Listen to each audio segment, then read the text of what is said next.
বেসরকারি সিমেন্ট কারখানার বিরুদ্ধে বিক্ষোভ সমাবেশ পশ্চিম বর্ধমান ভূমি রক্ষা কমিটির। বুধবার বিকেলে কারখানার গেট সংলগ্ন এলাকায় এই বিক্ষোভ সমাবেশের আয়োজন করা হয়।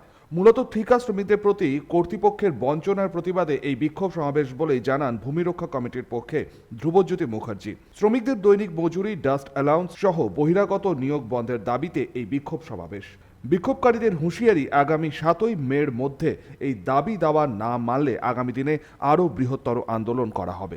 আজ হচ্ছে 30 এপ্রিল, আগামীকাল শ্রমিক দিবস।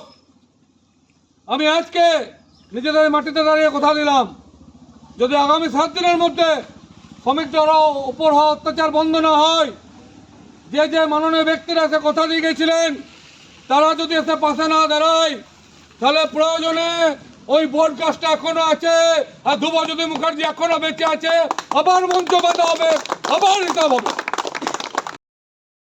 Bureau report, 99 news Bangla.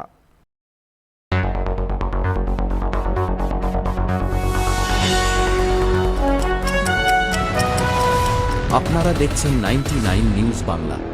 বদলাবো আমরা।